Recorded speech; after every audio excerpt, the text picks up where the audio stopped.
اعوذ باللہ من الشیطان الرجیم بسم اللہ الرحمن الرحیم۔ السلام علیکم۔ ہدہد حضرت سلیمان علیہ السلام کی فوج میں مہندس کا کام کرتا تھا، یعنی یہ بتلایا کرتا تھا کہ پانی کہاں ہے۔ زمین کے اندر کا پانی اسے اس طرح دکھائی دیتا تھا جیسے زمین کے اوپر کی چیزیں لوگوں کو نظر آتی ہیں۔ جب حضرت سلیمان علیہ السلام جنگل میں ہوتے تو اس سے دریافت فرماتے کہ پانی کہاں ہے، اور یہ بتلا دیتا کہ فلاں جگہ پر پانی ہے۔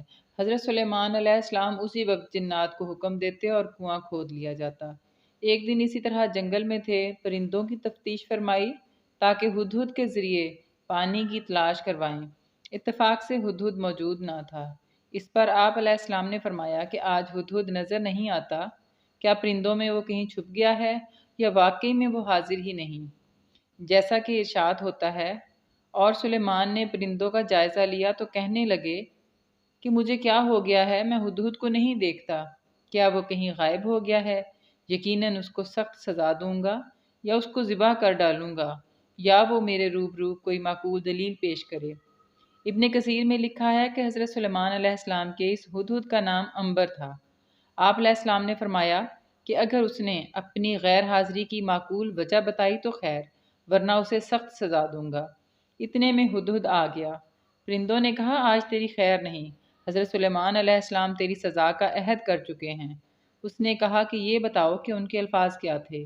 انہوں نے بیان کیے تو خوش ہو کر کہنے لگا کہ پھر تو میں بچ جاؤں گا۔ چنانچہ ہدہد حضرت سلیمان علیہ السلام کے دربار میں پیش ہوا اور کہنے لگا، اے اللہ کے نبی، میں ایک ایسی خبر لے کر آیا ہوں جو آپ علیہ السلام کے پاس نہیں ہے۔ میں سبا سے آ رہا ہوں اور پختہ یقینی خبر لایا ہوں۔ اس کی بادشاہی ایک عورت کو کرتے ہوئے میں نے پایا۔ اس کے وزیر اور مشیر 312 افراد ہیں اور ان میں سے ہر ایک کے ماتحت 12,000 کی جمعیت ہے۔ اس کی زمین کا نام معارب ہے، یہ صنعا سے 3 میل کے فاصلے پر ہے۔ دنیاوی ہر قسم کی ضروریات اسے مہیا ہیں۔ اس کا نہایت شاندار قسم کا تخت ہے جس پر وہ جلوہ افروز ہوتی ہے، جو سونے سے منڈا ہوا ہے، اور مروارید کی کاریگری اس پر کروائی ہوئی ہے۔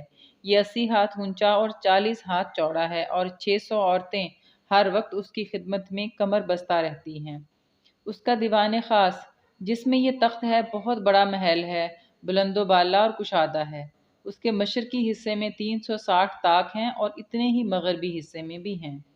اسے اس طرح بنایا گیا ہے کہ ہر روز سورج ایک طاق سے نکلتا ہے اور اسی کے مقابلے والے طاق سے غروب ہوتا ہے۔ اہل دربار صبح شام اسے سجدہ کرتے ہیں۔ سب لوگ آفتاب پرست ہیں، ان میں خدا پرست کوئی بھی نہیں۔ اس ملکہ کا نام بلقیس بن شراحیل تھا۔ اس کا دادا پورے ملک یمن کا بادشاہ عظیم تھا، جس کی اولاد میں 40 لڑکے ہوئے جو سب کے سب بادشاہ بنے۔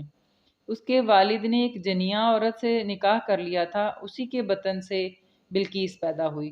جنیا سے نکاح کرنے کی مختلف وجوہ بیان کی گئی ہیں۔ ایک یہ کہ یہ اپنی حکومت و سلطنت کے غرور میں لوگوں سے کہتا تھا کہ تم میں میرا کوئی کفو نہیں، اس لیے میں نکاح ہی نہیں کروں گا، کیونکہ غیر کفو میں نکاح مجھے پسند نہیں۔ اس کا نتیجہ یہ ہوا کہ لوگوں نے اس کا نکاح ایک جنیا سے کرا دیا۔ ہدہد کی خبر سنتے ہی حضرت سلیمان علیہ السلام نے اس کی تحقیق شروع کر دی کہ اگر یہ سچا ہے تو قابل معافی ہے، اور اگر جھوٹا ہے تو قابل سزا ہے۔ اس سے فرمایا کہ یہ میرا خط ملکہ بلقیس کو دے آ۔ ہدہد اس خط کو لے کر سفر پر روانہ ہو گیا۔ وہاں پہنچ کر ملکہ بلقیس کے محل میں گیا۔ وہ اس وقت خلوت خانے میں تھی۔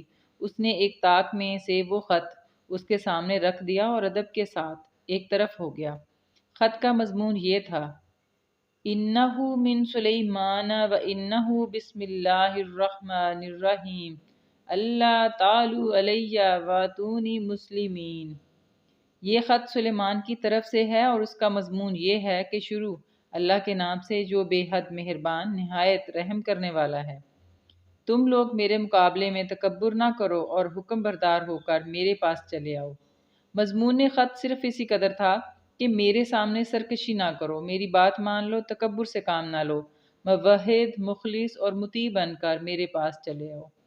بلقیس نے مہر توڑ کر خط پڑھا، مضمون کو دیکھ کر اپنے امراء و وزراء کو جمع کیا اور کہنے لگی کہ ایک باوقت خط میرے سامنے ڈالا گیا ہے پھر خط کا مضمون پڑھ کر سب کو سنایا اور ان سے مشورہ طلب کیا اور کہنے لگی کہ تم جانتے ہو کہ میں جب تک تم سے مشورہ نہ لے لوں تنہا میں کوئی فیصلہ نہیں کرتی۔ اہل دربار نے جواب دیا کہ مروب ہونے کی ضرورت نہیں، یہاں تک لڑائی کا تعلق ہے تو دشمن سے مقابلے کے لیے ہم بالکل آمادہ اور تیار ہیں اور ہتھیاروں سے لیس ہیں، لیکن لڑائی کا معاملہ آپ کے اختیار میں ہے، اب آپ خود سوچ لیں۔ اہل دربار نے اپنے تعاون کا یقین دلایا، لیکن سمجھدار ملکہ نے خط ملنے کا ایک کھلا معجزہ بھی دیکھ لیا تھا اور یہ بھی معلوم کر لیا تھا کہ حضرت سلیمان علیہ السلام کے لشکر میں بہت زیادہ طاقتور جنات بھی شامل ہیں، تو اس کا لشکر ان کے لشکروں کے مقابلے میں کوئی حقیقت نہیں رکھتا۔ اگر لڑائی کی نوبت آئی تو علاوہ ملک کی بربادی کے میں بھی سلامت نہ رہ سکوں گی۔ اس لیے اس نے اپنے وزیروں اور مشیروں سے کہا، قالت ان الملوک اذا دخلوا قریة افسدوها وجعلوا عزت اہلها اذلة وكذلك یفعلون۔ اس نے کہا کہ بادشاہ جب کسی بستی میں فاتحانہ داخل ہوتے ہیں تو وہاں کے عزت دار باشندوں کو ذلیل کیا کرتے ہیں، اور یہ لوگ بھی ایسا ہی کریں گے۔ اس وقت لڑنا اور اعلان جنگ کرنا مناسب نہیں، کیونکہ اگر فریق مخالف کو فتح اور غلبہ حاصل ہو گیا تو فتح حاصل کرنے والوں کی عام حالت یہ ہے کہ جس بستی میں وہ غلبے کے بعد گھستے ہیں تو اسے برباد کر ڈالتے ہیں، وہاں کے بڑے بڑے عزت دار لوگوں کو ذلیل کرتے ہیں، ان سے حقارت آمیز سلوک اور برتاؤ کرتے ہیں۔ یہ لوگ بھی ایسا ہی کریں گے، ہمارے شہر کو تہوبالہ کر دیں گے، یہاں کے اہل مناصب کے ساتھ بے حد تحقیر آمیز برتاؤ کریں گے، اس لیے فی الحال جنگ کا اعلان مناسب نہیں۔ میں سر دست ان لوگوں کی طرف کچھ تحائف بھیجتی ہوں تاکہ ان کا ذوق معلوم ہو جائے کہ وہ کیا چیز پسند کرتے ہیں، اگر کچھ لے دے کر پیچھا چھوٹ جائے تو اچھا ہے۔ چنانچہ اس نے ہر قسم کے تحائف روانہ کیے، جن میں بیش قیمت جواہرات، گھوڑے اور خوبصورت باندیاں تھیں۔ ربنا تقبل منا انک انت السمیع العلیم، آمین۔ حضرت سلیمان اور بلقیس کے بارے میں ویڈیو یہیں تک تھی، بقیہ حصہ آئندہ اس کا اگلی ویڈیو میں ہوگا۔